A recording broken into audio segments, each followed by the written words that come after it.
35-year-old British man from Chester Street, was found dead in his apartment in Majorca, Spain, on July 21, 2024, with a 4-inch gash to his head.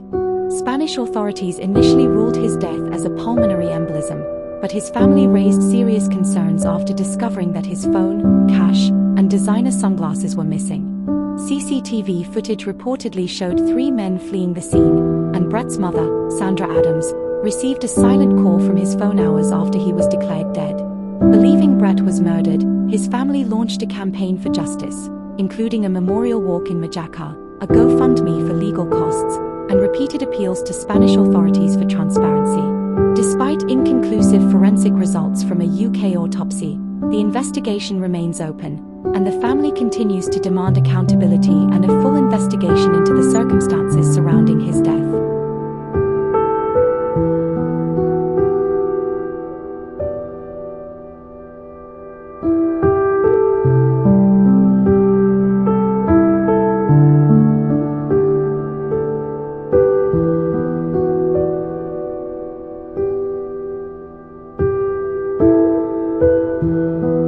Brett Dryden's family should be buying birthday cards this week.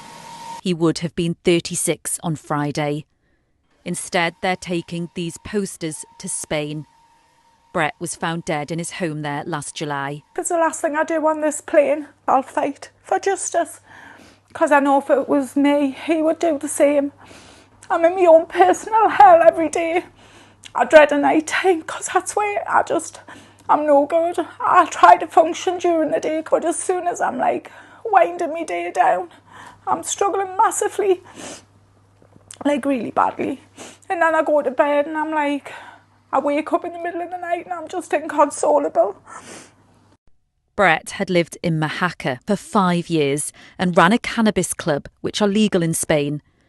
Police initially told his friends who found his body he'd been murdered. But when Sandra and Brett's stepdad arrived in Spain the next day, they were told his death was not suspicious and a post-mortem had shown he died of a pulmonary embolism. However, they suspect something more sinister has happened. They say Brett's phone and wallet were missing, and CCTV handed to the police by neighbours shows 3 men running away from Brett's home on the day he died. They say despite many attempts to speak to the Spanish authorities, they're getting nowhere. We've had no contact. No, nothing off them. Nothing. It's we're out of sight and we're out of mind. The last time I went out, I went to Almeria, the main police station, and they promised us that they would ring us back. They took me number and they said, we'll definitely ring you back. It was before Christmas, no call. It's just awful. It's just we're being told, oh yeah, we'll call you, we're looking into this, we're looking into that, and nothing. So we're just basically left in the dark. I want to know that they're investigating Brett's death. I want some answers. I want to know what happened. I'm not leaving until I find out. It's not just for us, but for Charlie, for his little girl. I would like to be able to, when she is older, answer them questions that she's going to ask and make her know that we've done everything we possibly could for justice for Brett. 6-year-old Charlie is also going to Spain. She's been helping the family fundraise to pay for the criminal lawyer they've hired. She's going to do a sponsored bike ride around the estate, which is quite big. It goes all the way around. And she knows what she's doing it for. She says, I'm going to raise money for my daddy.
Confronted with what they felt was indifference from the Spanish authorities, Brett Dryden's family took matters into their own hands.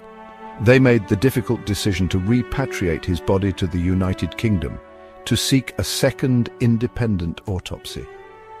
While the results of this second examination are inconclusive pending further results, the act itself was a powerful statement of their disbelief in the initial findings. It was a crucial step in their campaign to challenge the official narrative and to force a re-examination of the facts. The family also hired a Spanish lawyer to navigate the complex legal system and formally push for the case to be reopened. To fund their expensive legal battle and ongoing investigation, the family launched a GoFundMe campaign, sharing Brett's story with the world. The support they received was a source of strength, showing them that they were not alone in their fight. In April 2025, on what would have been Brett's 36th birthday, they organized a memorial walk in Mojácar. This event served not only to honor his memory, but also to raise public awareness about the case and maintain pressure on the local authorities. The family has made it clear they will not stay silent, planning another legal protest for the first anniversary of his death on July 21st, 2025. On Saturday, June 21st, the family held a fundraising event which raised over £1,000. 4 days after Brett's death, a local court in Spain ordered the case to be officially reopened as a homicide investigation. This decision was a major victory for the family, a validation of their suspicions, and the first real step towards uncovering what truly happened to Brett.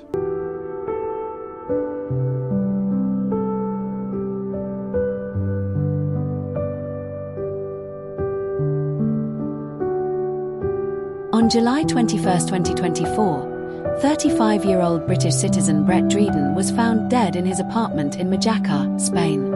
Initially, Spanish authorities reported the cause of death as a pulmonary embolism. However, following pressure from his family and the release of the official autopsy report, significant inconsistencies have emerged. According to the autopsy report, Brett sustained multiple injuries consistent with a violent struggle. These included a 4-centimeter gash to the head with irregular edges, bruising and abrasions to his knees, arms, face, and neck, fingernail marks on his lips and neck, suggesting he may have tried to fend off an attacker, internal bleeding on the right side of his head, and signs of intense encephalic congestion, swelling of the brain. The report also noted droplets of blood in various locations on his body and confirmed that Spanish judicial police had informed pathologists that Brett had been the victim of a home invasion. Despite this, Brett's family claims that Spanish authorities have been reluctant to acknowledge the possibility of foul play. His mother, Sandra Adams, has led a public campaign demanding transparency and justice, citing missing personal items, including Brett's phone and cash, CCTV footage of 3 men fleeing the scene, and a silent call from Brett's phone hours after his reported time of death. The investigation remains open, with Spanish courts awaiting a full report from the Civil Guard. Brett's family continues to call for a thorough and honest inquiry into the circumstances surrounding his death.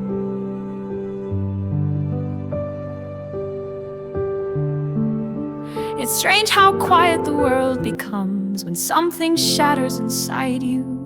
I remember the day like a smudged photograph, edges torn, colors wrong. Brett was more than my big brother. He was the one who dared me to ride my bike down the steep hill behind the estate, the one who taught me how to throw a punch just in case. When he laughed with his whole body. None of this half-hearted giggle nonsense. Brett made every room feel alive. And then one day he wasn't there anymore. I went quiet for a while, that kind of quiet where grief sinks into your bones, where you stare at the ceiling at 3 a.m.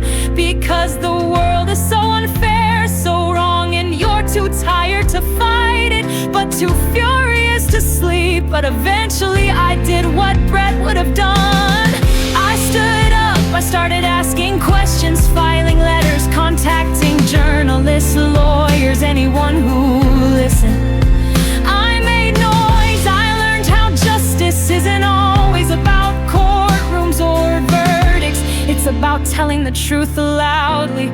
And unapologetically, I carried his photo with me to every protest. I said his name when others were afraid to, and slowly other voices joined mine, and my family's people started listening. Investigations reopened, the truth clawed its way into light. Justice doesn't bring someone back, but it can bring dignity, it can bring answers, and it can change the world for the next person who might have ended up like Brett. I still talk to him sometimes, not out loud, just in the quiet moments. I tell him I'm not finished yet, because justice for Brett means never forgetting. It means making sure no other sister has to stand where I did, staring at the ruins and whispering, I won't let them bury you in silence. They said it was natural, as if justice could be crushed between headlines and quiet, as if silence could erase his laugh. Brett ran faster than truth could catch, and louder than the lies that followed. He dared the world to blink, and it did, then took him. They told me to move on, to grieve privately, politely, but grief leaves in the bones, and mine were aching. So I wrote his name on protest signs, on my palms, on my heart, and I said it loud, louder than the fear, louder than the hush of just let it go. I said his name to journalists, to judges, to anyone who forgot that justice doesn't rest quietly. The truth isn't tidy, but neither am I. And justice for Brett means never letting his name be the last thing they bury, and all of my family's question answered. We will not be silenced.